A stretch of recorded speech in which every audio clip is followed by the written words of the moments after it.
Okay, bismillahirrahmanirrahim. Assalamualaikum warahmatullahi wabarakatuh. Dan selamat petang kepada semua family mengaji Tantan. Okay, bismillahirrahmanirrahim. Alhamdulillahirrabbilalamin. Hamdan yuafi ni'mahu wa yukafir mazidah. Ya Rabbana lakal hamdu kama yanbaghi li jalali wajhika wa azim sultanik. Ashhadu an la ilaha illallah wa ashhadu anna Muhammadar Rasulullah. Allahumma salli ala sayyidina Muhammad wa ala alihi wa sahbihi ajma'in. Subhanaka la ilma lana illa ma 'allamtana innaka antal azizul hakim. InsyaAllah suara dan gambaran saya jelas. Boleh komen di ruangan komen. Yang mana yang baru hadir, ahlan wa sahlan diucapkan kepada semuanya. Selamat petang. Apa khabar semuanya? Okey. Yang nak doakan semoga semuanya berada dalam keadaan yang sihat dan selamat, insya-Allah. Okey, yang mana baru hadir, jom kita sama-sama pakat share. Kita ajak lagi ramai orang untuk mengisi masa lapang. Okey, sementara tunggu waktu asar dalam slot bacaan hadis. Yang mana baru masuk, waalaikumsalam Kak Ida, Kak Ina Norin, waalaikumsalam Kak Maisura, Kak Narlisa, Kak Zumali, waalaikumsalam kepada semuanya yang hadir. InsyaAllah hari ini kita akan sambung lagi bacaan hadis kita, okay, dengan tajuk jenis ulama. Hadis yang kelima iaitu tentang jenis ulama. Kita akan bincangkan tentang apa itu ulama dan jenis-jenis ulama. Okay, boleh? Yang mana yang dah share, terima kasih diucapkan. Jom kita sama-sama ajak lagi ramai orang untuk baca hadis pada petang ini. Sementara kita tunggu waktu asar, kita baca sikit hadis. Biar sikit janji tak tahu. InsyaAllah. Alhamdulillah. Kak Narlisa cakap suara dan gambar jelas. Alhamdulillah. Waalaikumsalam Kak Fazia. Waalaikumsalam. Waalaikumsalam Kak Narayani Selaki, Kak Salihah Saleh. Waalaikumsalam warahmatullahi wabarakatuh pada semua yang memberi salam. Yang dah masuk, jom kita sama-sama share. Ajak lagi rakan-rakan kita, mak ayah kita, saudara mara kita, kenalan kita untuk baca hadis. Biar tak apa kita tak tahu, janji kita belajar, insya-Allah. Alhamdulillah. Kak Nurani dah share niat kerana Allah, lillahi ta'ala. Buat sesuatu dengan niat. Apa-apa saja kita nak buat sesuatu mestilah dimulai dengan niat. Niat untuk Allah, niat untuk Tuhan kita dan niat untuk diri sendiri, insya-Allah. Okey. Sebelum kita mulakan, yang Allah, maafkan saya, yang terbalikkan kamera dulu.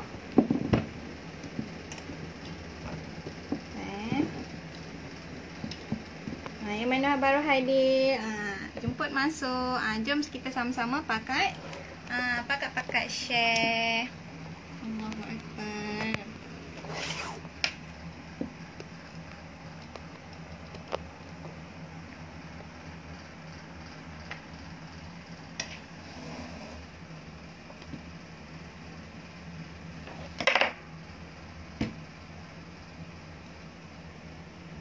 Allahu Akbar.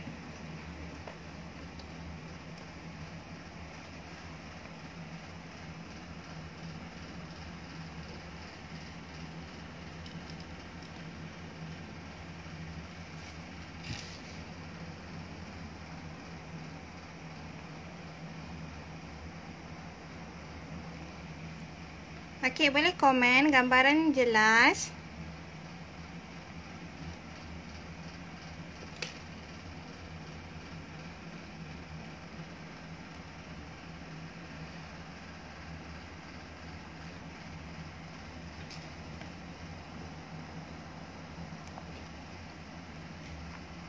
Yang mana baru hadir, ahlan wa sahlan diucapkan. Jom kita sama-sama mulakan bacaan hadis. Alhamdulillah, ramai yang dah share. Kak Ina Norin dah share with friend. Alhamdulillah.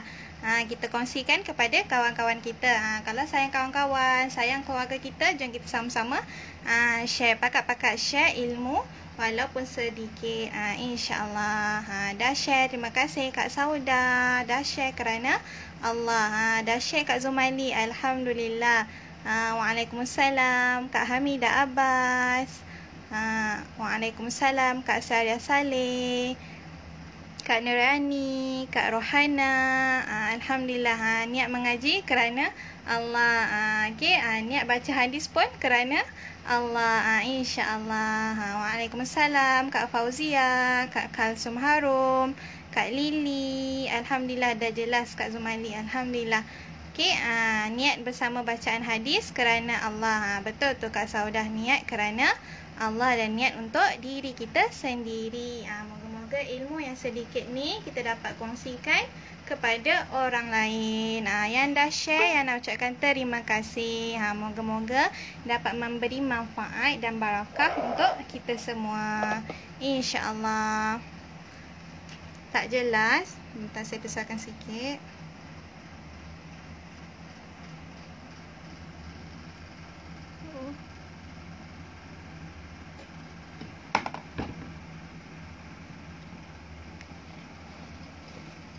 Sekarang dah jelas.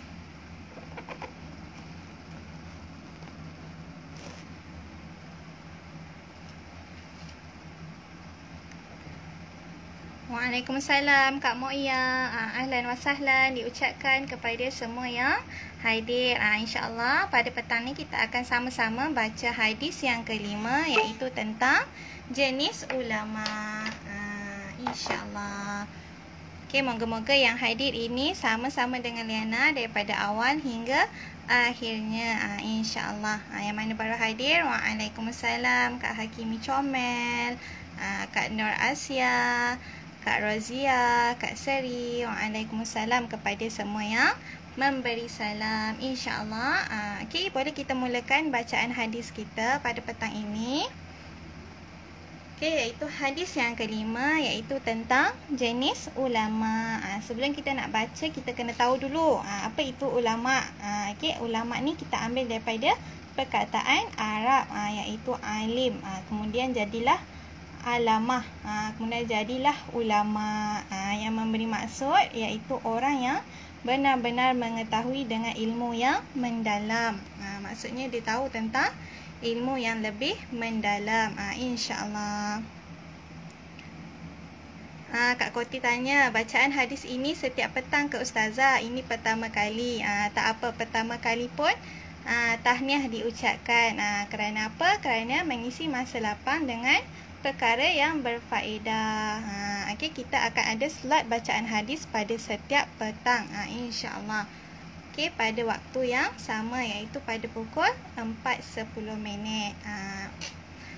Kak Amidah kata dah jelas. Alhamdulillah. Jom kita sama-sama mulakan bacaan hadis kita, iaitu tentang jenis ulama.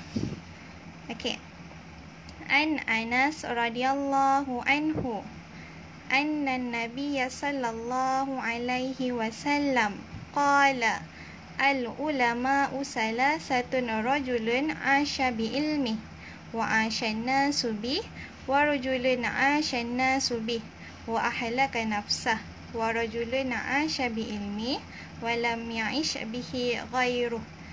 Kalau tuan-puan perasan, saya ada tandakan sedikit palang, bermakna kita berhenti sekejap. Kita mulakan sekali lagi. An Anas radhiyallahu anhu anna Nabiya sallallahu alaihi wasallam qala al-ulama'u salasatun rajulun 'asha bi ilmi wa 'ashan nasu bihi wa rajulun 'ashan nasu bihi wa ahlaka nafsah wa rajulun 'asha bi ilmi wa lam ya'ish bihi ghairuh. Daripada riwayat Ad-Dailami. InsyaAllah. Yang membawa maksud artinya daripada Anas radhiyallahu anhu bahawasanya Nabi Muhammad sallallahu alaihi wasallam bersabda. Qala ni adalah bersabda ataupun berkata. Al-ulama salasatun rajulun 'asha bi ilmi. Yang dikatakan ulama itu ada 3 jenis. Okey, iaitu wa'asyanna subihi wa rajulun asyanna subih wa ahlaka nafsuh. Okey, yang dikatakan pertama iaitu orang yang alim hidupnya Okey, pertama orang yang alim hidupnya dengan ilmunya, yang mengamalkan ilmunya, dan masyarakat juga hidup dengan ilmunya. Okey, kat sini dia cakap orang yang alim ni yang pertama adalah hidup dengan ilmunya. Okey, orang yang alim ni dia ada 3 jenis. Yang pertama orang yang alim dia hidup dengan ilmunya, maksudnya dia amalkan ilmu dia. Lepas tu masyarakat juga amalkan ilmu dia. Okey, yang kedua adalah orang yang alim manakala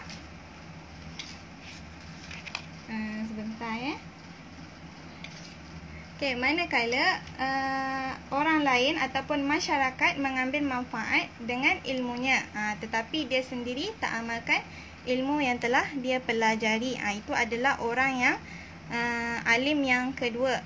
Dan orang yang alim yang ketiga adalah orang yang hidup dengan ilmunya dan mengamalkan ilmunya, tetapi tapi orang lain tak ambil manfaat daripada ilmunya. Boleh faham tak kat sini? Okey, dia jelaskan dekat sini Nabi bersabda ada 3 ulama, ada 3 jenis ulama, ada 3 kategori orang yang mengetahui dengan ilmunya yang mendalam, iaitu yang pertama orang yang alim. Okey, dia hidup dengan ilmunya. Maksudnya dia amalkan ilmu dia dan dia bagi dekat orang lain. Orang lain pun amalkan ilmu yang dia sampaikan. Yang kedua orang yang alim tapi orang masyarakat lain yang memanfaatkan ilmu dia, tapi dia sendiri tak amal pun ilmu yang telah dia pelajari. Itu orang yang kedua. Okey, orang yang ketiga adalah orang yang alim hidupnya dia hidup dengan ilmunya dan mengamalkan ilmunya, tapi orang lain tak ambil manfaat daripada ilmu yang dia sampaikan. Alhamdulillah, Kak Ina Norin kata faham. Alhamdulillah. Okey, moga-moga semua boleh faham dengan hadis yang kelima. Daripada hadis yang kita telah pelajari sama-sama tadi, yang kita dah sama-sama baca, okey, dia cerita tentang kategori orang yang alim, jenis-jenis ulama. Okey, ada daripada mereka yang lebih berperanan daripada yang lain, iaitu yang pertama tadi, orang yang ulama yang pertama tadi. Sebab apa? Sebab dia ada kepakaran dalam menyampaikan ilmu kepada orang lain, yang membuatkan masyarakat ni sangat-sangat terkesan dan merasai setiap ilmu yang disampaikan. Ibarat orang yang pertama ni tadi, ibarat kehadiran itu seperti lampu yang menyinari kawasan sekelilingnya. Kalau tak ada lampu, maksudnya gelap. Kawasan tu gelap. Maknanya dia ni dapat memberikan manfaat untuk diri dia sendiri dan juga untuk orang lain. Okey, ada pula yang kedua tadi, iaitu orang yang alim dia berperanan di tengah-tengah masyarakat. Maksudnya orang lain ataupun masyarakat yang ambil manfaat daripada ilmu dia, tapi dia sendiri yang jauh daripada ilmunya sendiri. Dia tak nak amalkan ilmu dia sendiri, tapi masyarakat yang ambil ilmu dia sendiri. Okey, dia ibarat seperti sebatang lilin yang membinasakan dirinya sendiri, walaupun dia dapat menerangi kawasan yang ada di sekeliling dia. Okey, yang terakhir tadi adalah ulama, iaitu orang yang alim yang hanya mengambil manfaat daripada ilmunya sendiri, tapi dia tak dapat nak sampaikan ilmu dia kepada orang lain, mungkin kerana dia tak ada kemampuan ataupun tak ada kebolehan untuk menyampaikan ilmu, ataupun dia mampu sampaikan ilmu tadi tapi orang lain sukar nak faham apa yang ilmu yang ingin disampaikannya. Jadi kesimpulannya, orang yang alim ataupun orang yang berilmu itu sememangnya orang yang hebat. Kenapa hebat? Sebab dia boleh sampaikan ilmu yang dia pelajari. Okey, tapi orang yang hebat ini tadi, dia tak sama hebatnya mengikut peranannya. Kalau dia orang yang berilmu, dia sampaikan ilmu dan dia mengamalkan ilmu itu sendiri, dan orang lain pun ikut jejaknya, ikut langkah dia untuk mengamalkan setiap ilmu tadi. Jadi dia adalah orang yang hebat, sebab dia sendiri yang amalkan dan dia ajak orang ramai lagi yang amalkan. Jadi dia adalah orang yang Okay, baik. Sebaliknya, orang yang ada ilmu tapi dia sampaikan ilmu tapi dia sendiri yang tak amalkan ilmu itu tadi, sememangnya dia adalah orang yang rugi. Betul tak? Dia ada ilmu tapi tak nak sampaikan ilmu, jadi dia adalah dia tak rugi. Tapi kalau dia ada ilmu, dia sampaikan ilmu tapi dia tak nak amalkan ilmu yang dia ada, dia adalah orang yang rugi. Yang mana baru hadir, ahlan wa sahlan diucapkan. Waalaikumsalam Kak Nuri Isda, Kak Nurul Ain Najwa, Kak Hasna Ismail, Kak Murni Lubis. Waalaikumsalam kepada semuanya yang hadir. Okey, semuanya adalah yang terbaik, insya-Allah.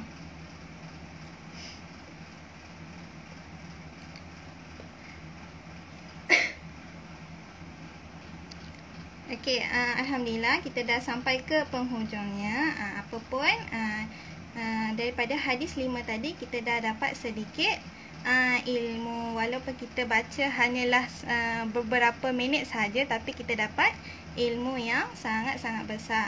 Okey, moga-moga kita dapat beri manfaat untuk diri kita sendiri dan juga orang lain, insya-Allah. Apapun orang yang alim ulama ini tadi, mereka ni tak akan merosakkan masyarakat. Sebab apa? Sebab mereka ni hanya menyampaikan ilmu yang mereka pelajari sahaja. Diorang tak akan ajak orang ramai untuk melakukan perkara yang tidak baik. Diorang sampaikan apa yang mereka pelajari sahaja. Jadi mereka ni tak rugi. Sebaliknya, orang lain ataupun orang yang mendapat ilmu tadi, dia yang dapat manfaat, insya-Allah. Okey, insya-Allah itu sahaja daripada saya, daripada tajuk hadis 5 iaitu jenis ulama. Okey, insya-Allah esok kita akan sambung lagi hadis yang ke-6 iaitu tentang menuntut ilmu bererti melalui jalan ke syurga. Masya-Allah. Esok kita akan belajar pula hadis yang ke-6, insya-Allah. Okey. Sebelum kita akhiri hadis kita pada hari ini, Yana nak ingatkan, okey, Yana nak memberitahu kita masih lagi membuka kelas. Bagi yang berminat untuk sertai kelas, yang mana-mana yang tinggal berdekatan dengan Sungai Besi ataupun Taman Medan, kita ada buka kelas, iaitu secara fizikal. Maknanya tuan-puan boleh belajar secara bersemuka, insya-Allah mengikut SOP yang ditetapkan. Siapa yang berminat, yang duduk dekat dengan kawasan Sungai Besi dan juga Taman Medan, okay, boleh saja tekan link di bawah. Ada link nombor telefon kelas online, ataupun tekan saja mana-mana link kata nak kelas. InsyaAllah akan ada orang yang tolong uruskan nanti, insyaAllah. Okay, jom kita sama-sama rebut peluang yang masih ada, okay, dengan terus menuntut ilmu. Kita belajar lagi walaupun kita tahu. InsyaAllah moga-moga dapat memberi manfaat untuk diri kita dan juga orang lain. Itu sahaja daripada saya. Wallahu a'lam. Assalamualaikum warahmatullahi wabarakatuh.